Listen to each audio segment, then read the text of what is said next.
shucks.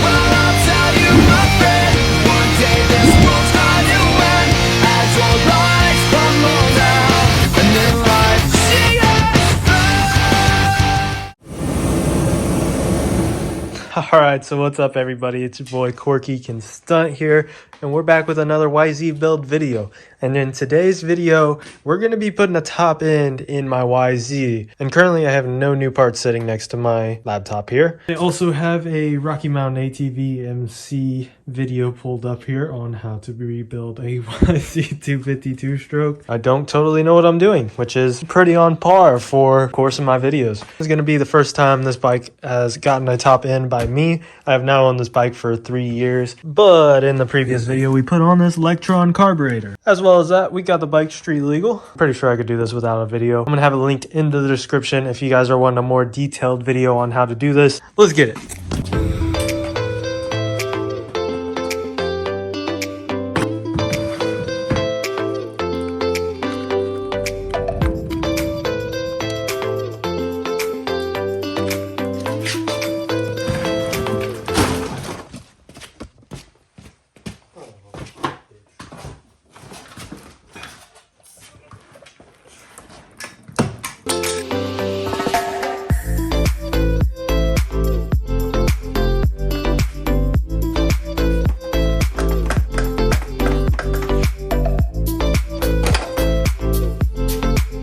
Okay, so before I go any further, I wanted to bring up something about the motor itself, right? So as we look closer, I've never cleaned the motor or anything since I've owned this bike. Luckily, there are no major leaks, any kind of oil leaks, coolant leaks. All the seals are fine, and that is very good. Besides, pretty clean as well, except, but I'm afraid that that's more than just chain wax.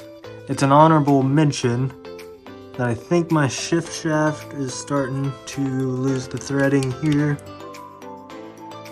For now, we're still gonna continue on doing just the top end. I need to get my parts ordered for that at the very least.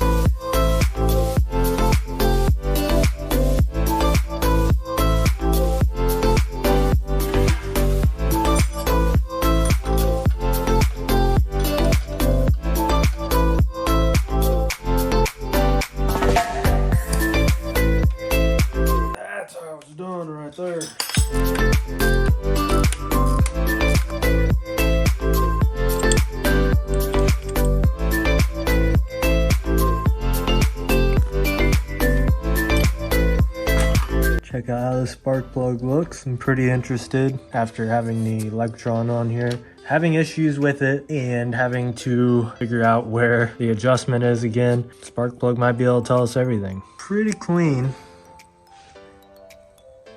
You see that there? Fairly new plug. I have maybe 2 hours, 3 hours on it. There ain't much there to look at, but yeah, in case you're interested, I guess.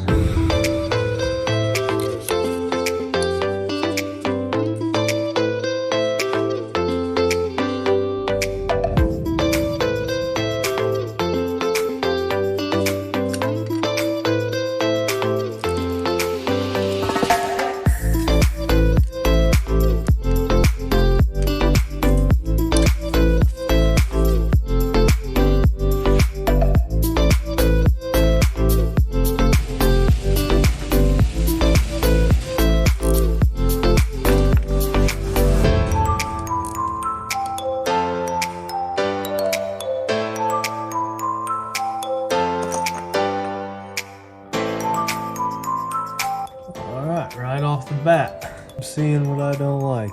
Pull these gaskets out of here.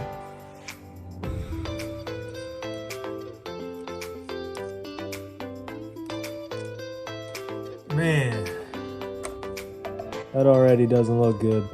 This side doesn't look as bad. Alright, so now basically I need to get the piston at bottom dead center. Rather than it being top dead center, which would be the piston's highest point of it being able to go, which would be like that. Here's a good look at the piston real quick for you. Bike was running lean. Yeah, that's kind of fault of the Electron.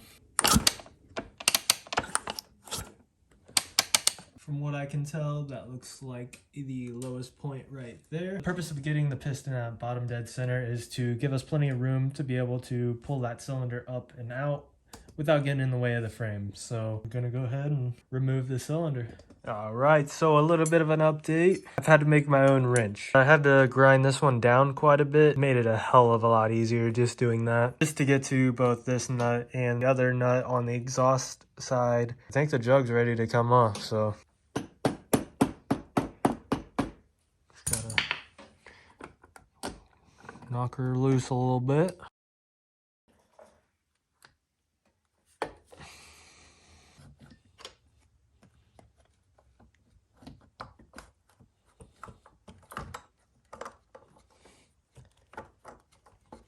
Easy enough.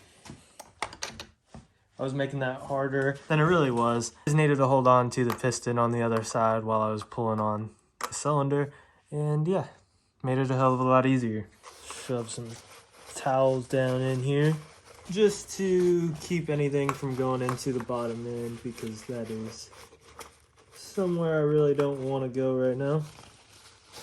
I'm really excited to get back on this bike. I want to get it going as soon as possible.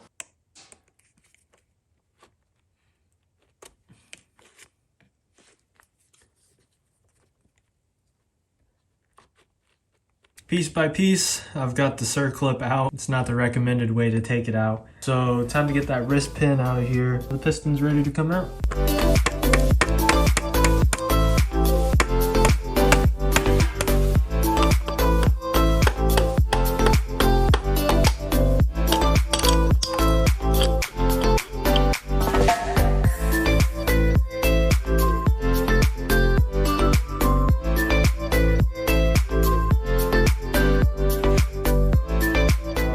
Right, it's now a few days later and I've kept everything out of the motor. I had it covered up better than that. Got our old cylinder here. We've got all of the parts still on here. Power valve, everything's still in there. The reason why I had to wait a few days is for this. Hell yeah. So I ended up getting a whole new cylinder, and the reason for that is simply because of the time period to wait. I was looking it up and there's like 2 major companies that everybody say is great and to go to repair the cylinder. My cylinder is very much repairable. That's not bad at all. I was looking at a 3 to 4 week wait period, and that's not even including the shipping times. The other company was just really expensive and didn't even message me back. So forget both of them. The amount of money that I would have spent in waiting on this one to get fixed, I was able to purchase this one, and it came with a Vertex piston kit. And pistons are like oil. Everybody has their suggestions on what to go with. I personally went with the Vertex. I have no experience with them. I know it's one of the many top companies that everybody says to go with. I'm going to be starting to transfer everything over from this cylinder to the new one. That's going to be including my power valve, the studs, the reeds. I'm going to be cleaning up things along the way, including the head here. You can see that there's a little bit of buildup on there, but we're going to clean it up and see how it looks. Alright, so basically is what I'm going to do is I have the original flange that goes onto these studs. I've also got a nut. It's also flanged. It doesn't really matter. I'm going to put this on upside down, go down about halfway on the threads, sandwich those together, tighten them down together.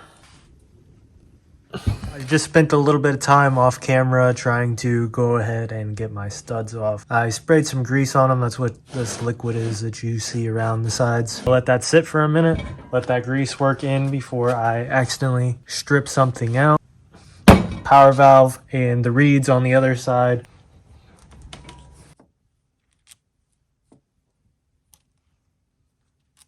All right, let's see what this looks like.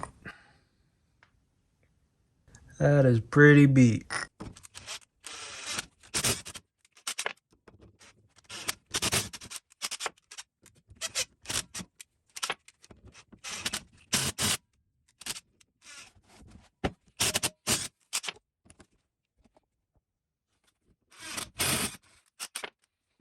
Now we just got to put the studs into the new head.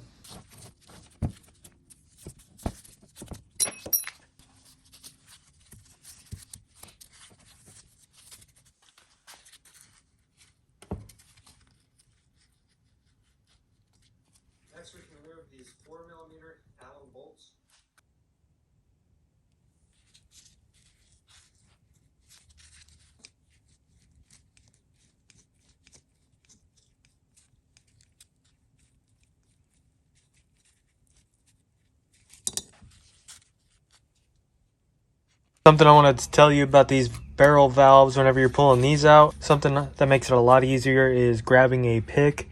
And if you can see down in there, there's a little notch inside this barrel valve. When this is all the way in there, you can actually use this pick to get in there, get a bite behind it, and it makes it really easy to pull out. This was being kind of stubborn trying to get out. A little bit of a tip for you if you're having trouble. Next, we can go ahead and remove the main power valve here. Bunch of gunk in here. All right, so let's go ahead and inspect these reeds. Those look pretty packed. So obviously these are gonna need replaced. That side don't look too bad, but might as well replace them both while we're here, right? There. Focus.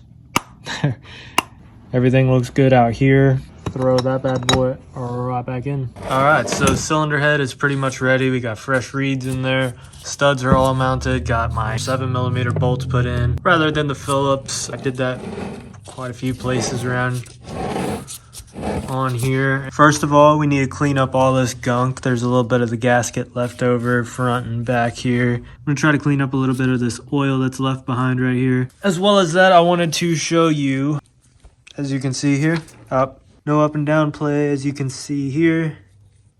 I'm gonna start getting things ready to slap this cylinder back on. Also, yes, I have checked my ring gap. Looks good. All right, it has been a minute since I've filmed anything. I've gotten this far. The cylinder feels pretty good. I got everything lubed up in there. Go over here so you can see the kicker.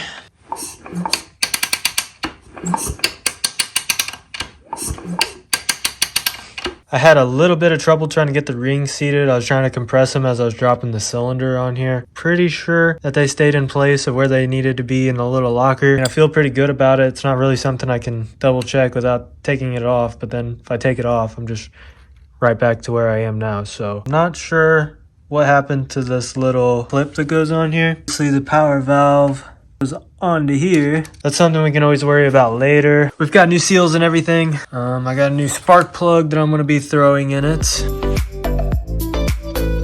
We need coolant. Hold off on that.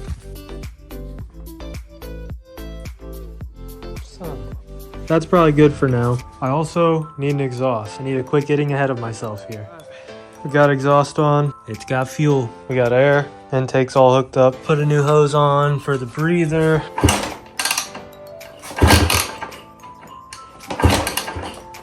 Got some compression now.